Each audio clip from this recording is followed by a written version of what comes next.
It's on record. Okay. All right. Good Erev Shabbos, everybody. Happy Hanukkah on this dreary morning. This is part two of our discussion about the historical background of Hanukkah. We already established that the first Hanukkah was celebrated like Sukkot, which is one of the reasons for 8 days. And I want to go a little bit more into depth on some of the other aspects of Hanukkah that need explanation. First, I just want to mention that Jay Hershon observed something very interesting the other day. He was looking for a Jewish publisher for Sefer Maccabim or Josephus, and he didn't find it. The only Jewish publisher that I know of, I think Dropsy College in Philadelphia, where the Professor Solomon Zeitlin was the head, published the 4 books of the Maccabees many, many years ago. But the Sfarim Chisonian were not something that was part of the Jewish canon, Sifrei Kodesh, so they were pretty much ignored by Jewish publishers, as were most historical works. But they are available online. They're available in many, many editions, and I urge you to read them or borrow it from the library. I'm not sure if Sefaria has them or not online, but it's certainly available. Okay. Among the things that we talked about were the Chashmonaim were essentially engaged in a civil war against their fellow Jews, as well as an attack against the Syrian Greeks who polluted the temple. Once they brought the idol into the temple, once they had sacred prostitution in the temple, the Orthodox Jews at that time left Jerusalem and engaged in a guerrilla war with the Syrian Greeks, which they were ultimately victorious in. And we also mentioned that they found 8 spears when they went up to the temple, which they fashioned into torches to let them know that they won the war.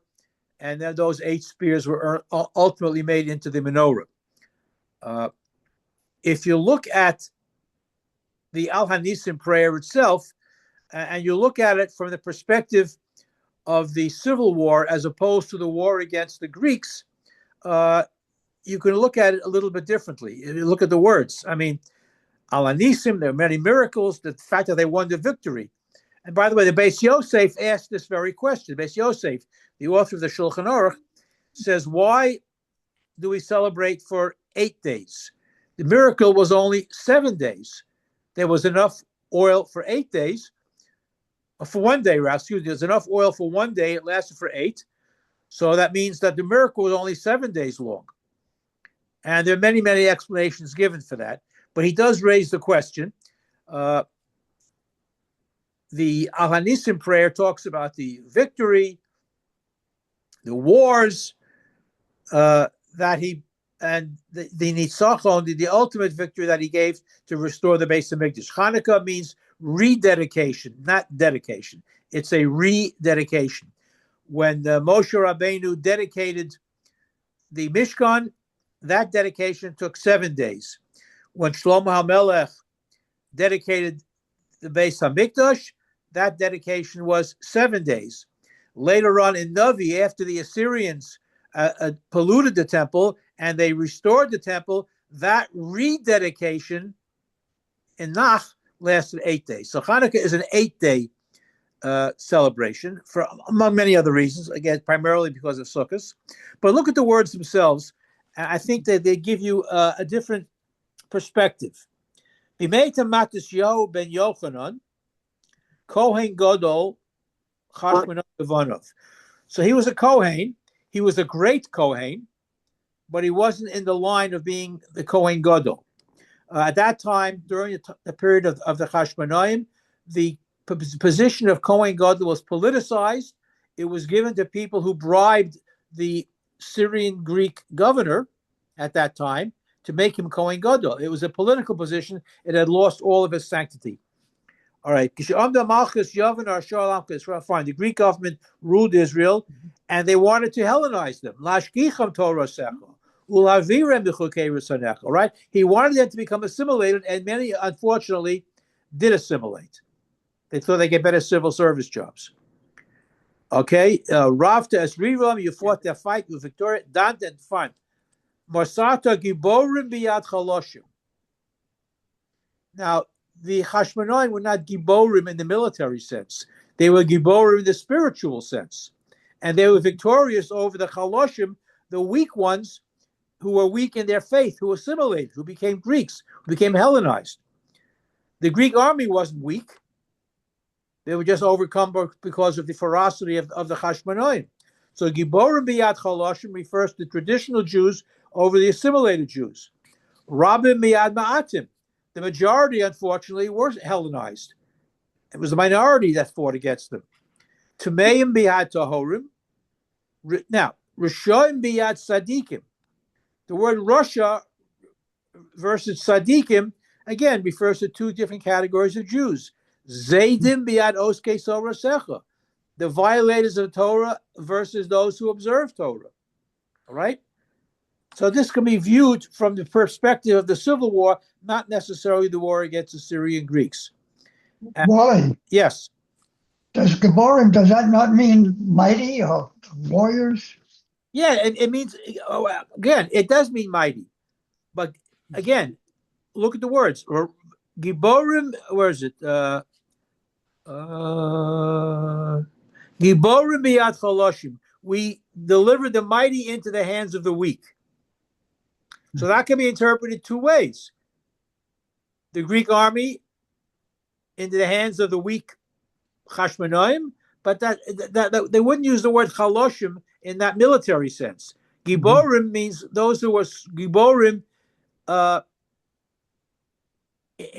the victorious Torah observant Jews, that they were Giborim in their emunah, in their faith, in their observance, into the hands, those who are weak in faith. I see.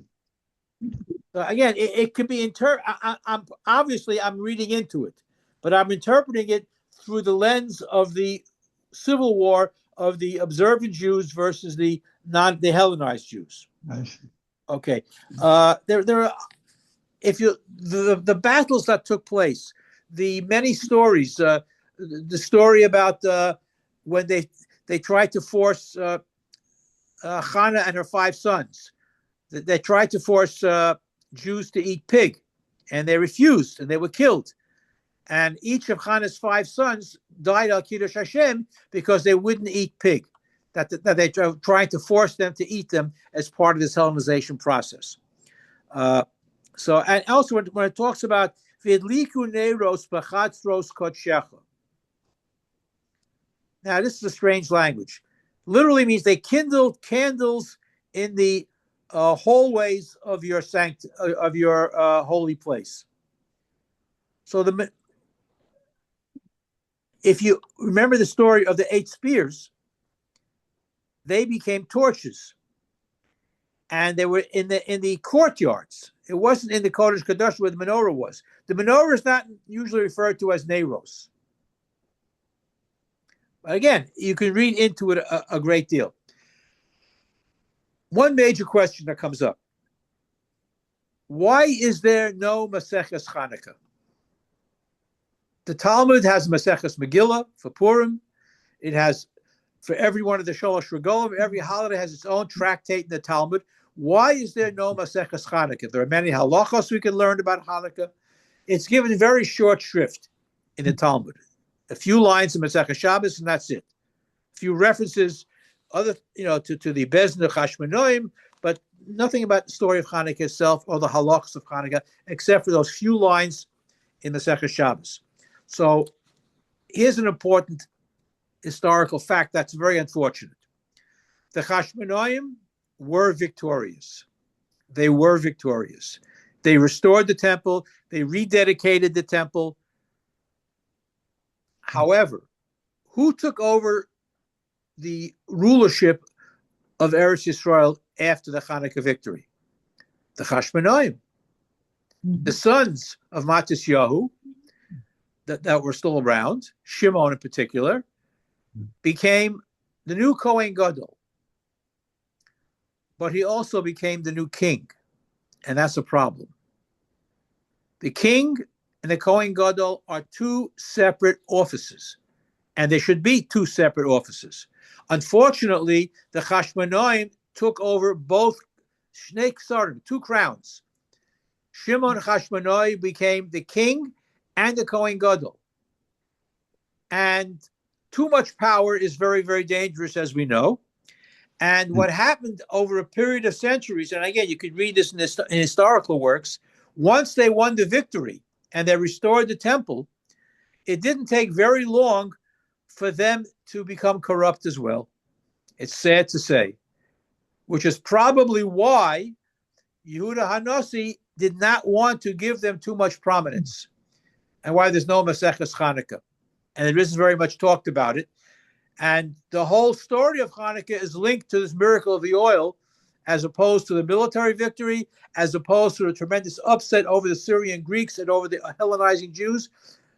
Because worse than becoming a Hellenizing Jew, almost as bad, is to become a denier of Torah Shebaal Peh.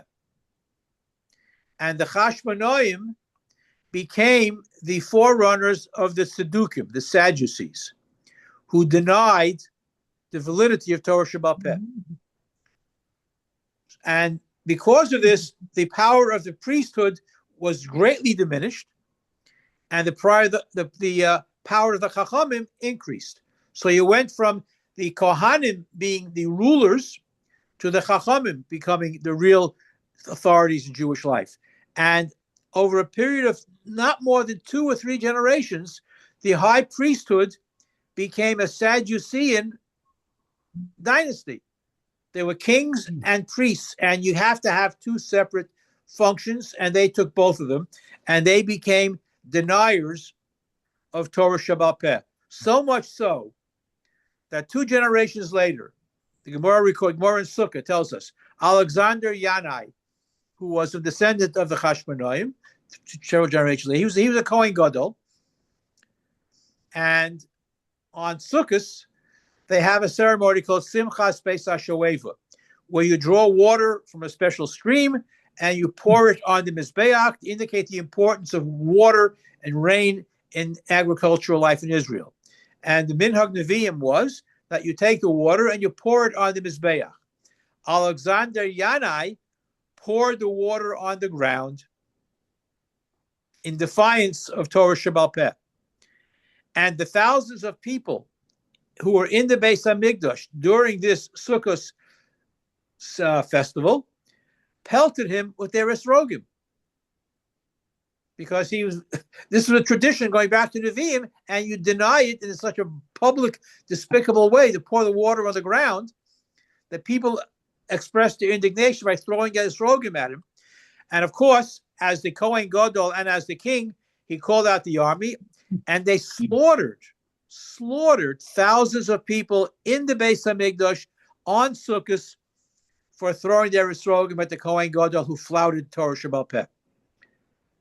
So even though the Chashmonaim originally were Torah-observant Jews who led the fight against the assimilationist Jews, they themselves, not that they assimilated, but they became Saddukim, Sadducees, who disagreed and did not accept Torah Shebaal Peh. And that is why probably the military victory is downplayed, the role of the Chashmonaim in later generations is downplayed, and there's no Maseches Chanukah. The family of Matisyahu unfortunately disgraced themselves in the generations following the story of Chanukah. They still had, again, the torchlight parades they had in Yerushalayim until that was disbanded. When the Chanukiah came inside and the menorah was born, the influence of and the history was kind of forgotten. And I'm hoping we could try to bring that back to life a little bit with you. There are a few other things about Hanukkah historically that are very fascinating. I mentioned that each of the Chashmon, I think I mentioned that each of the 5 sons of Matisyahu were Kohanim, but they weren't allowed to serve in the Beis HaMikdash because they had a physical deformity of one type or another. One was had bushy eyebrows, one had a gimpy leg, one had a club foot. Yehuda was a makban, and macrocephalic. His forehead protruded. He was Yehuda the hammerhead or the mallet head. And makban became Maccabi, and they changed the spelling over the period of time, and all these stories emerged as a result of that. There were many things in the Sefer Maccabim that describe other things the Greeks did. The Greeks tried to institute the law or custom in many cultures that when a couple of a subservient nation got married, the bride had to spend the first night with the king. And of course, the Jews, observant Jews anyway, did not allow that to happen.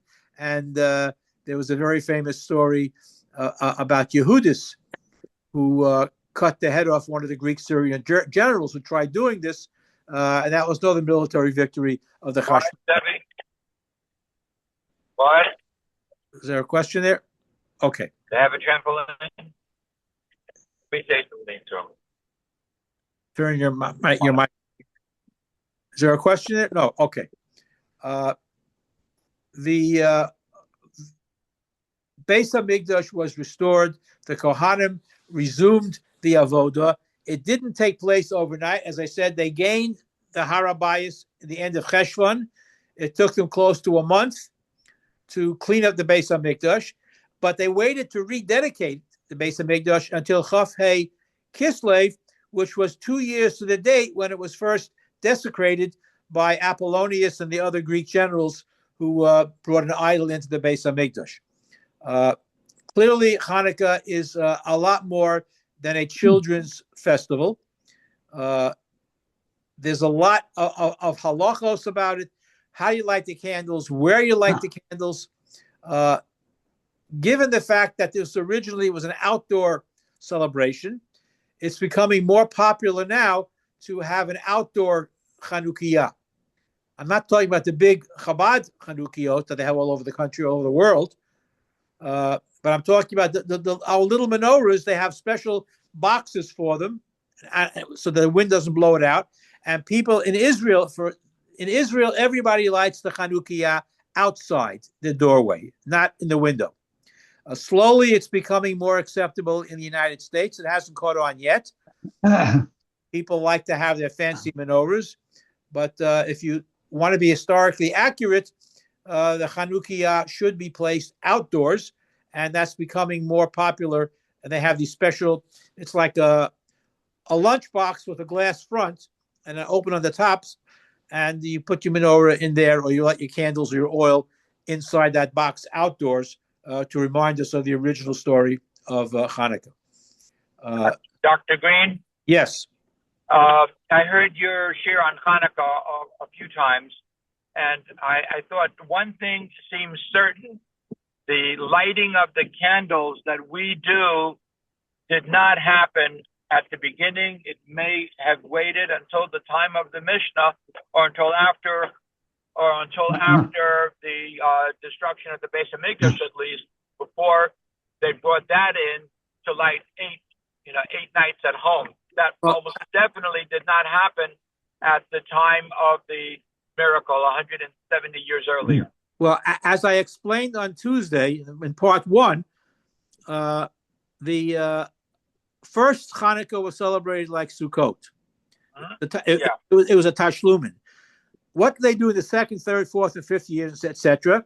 So Josephus tells us, and Sefer Chashmonaim tells us, that they used to have torchlight parades throughout Yerushalayim. Yeah, military victories, military parades. But they had it with Ulavim and Esrogim as well. And when the Parthians, who worshipped the fire god in the Zoroastrian religion, took charge of Jerusalem in between the Greeks and the Romans, they outlawed fire except in their temples. And that's when the Chanukiah was born for an indoor. And we lost Lulav and Esrog, but the Chanukiah was born when they could no longer have public parades with torches. And that's when the menorah was born. But now we're no longer under Zoroastrian rule, and there's no reason why we can't go back to the outdoor custom of lighting, if not torches, certainly our menorahs outdoors. And it's catching on slowly There are people today who light their menorahs outside. It's still not a big, widespread custom yet, because people like to have fancy menorahs, and that's, I guess, part of the holiday too. But if we want to be historically accurate, the menorah should be lit outdoors, which was where the original nace took place. Yeah. Jay Hershon is guilty of that. Good for him. Yeah. More and more people do that. I think Lenny also does that. I'm not mistaken. Anyhow, this Bekitzur is the story of Hanukkah. It's much more than a children's festival if we understand it in terms of Jewish survival. It also tells us a very sad story of what happens when people have too much authority. We went from the priesthood, the high priesthood, becoming a political appointment of the Syrian Greek government. And then when the Hashmonaim took over, they also took upon themselves the Keser Malchus as well as Keser Kahuna. And that was also a big mistake, because that also became corrupt. And that was the origin of the Sadukim party, which denied Torah Shebaal Peh, which caused many, many problems later on, which is probably why there isn't a great deal of discussion about Hanukkah in the Gemara, and there's certainly no Mishnah that deals with it, because Yehuda HaNasi was very conscious of the fact that they became the Tzedukim. As a matter of fact, if you look, it's interesting. If you look in the beginning of the Maseches Yuma, before Yom Kippur, they would take the Kohen Gadol, and again, if he was a Talmid Chacham, then he would learn the halachos. If he was not a Talmid Chacham, then the rabbis would teach him what to do on Yom Kippur. But regardless of whether he's a Talmid Chacham or not, they would ask him if he would do the avoda according to the halacha, meaning Torah Shebaal Peh. And the Kohen would cry, and the Chachamim would cry. The Kohen would cry because they suspected him of possibly being a Tzeduki, and the Chachamim would cry because they had to suspect him of being a Tzeduki, because a few generations before, they were Tzedukim, and they violated Torah Shebaal Peh. It's all part of the same continuum. And this is when the Chachamim rose to prominence over the Kohanim, when the Kohanim lost their influence because they became Tzedukim and denied Torah Shebaal Peh.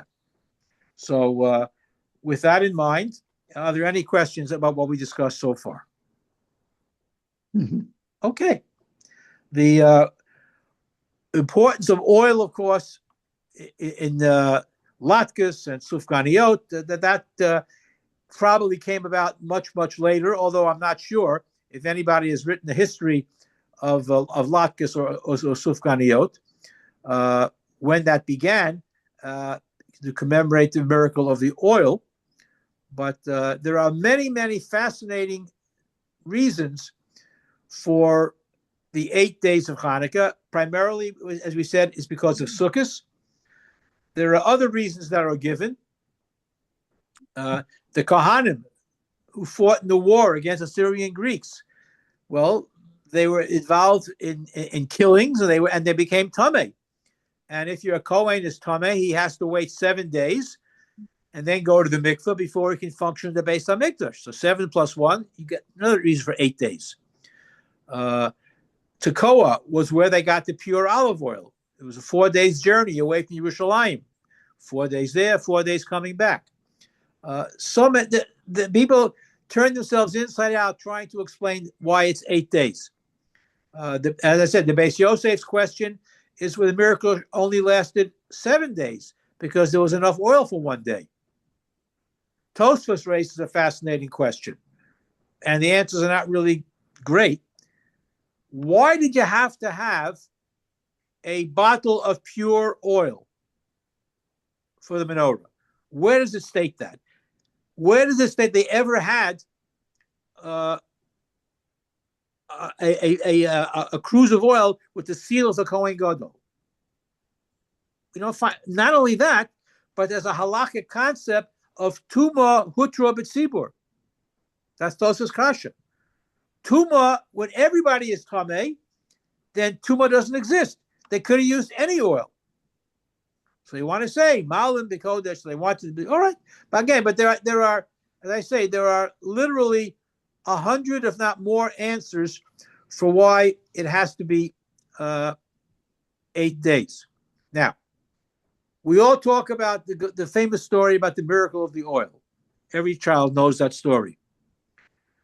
The only rabbinic source that I could find that talks, aside from the Medrash Psikta Rabbi and Megillas Tanis, which are contemporary sources, the Rav Tzvi Hirsch Chayes, Maritz Chayes, whose commentary is included in every printed edition of the Talmud.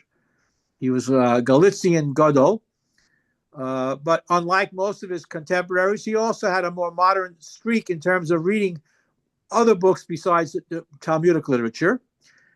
And he quotes the Psikta Rabbi.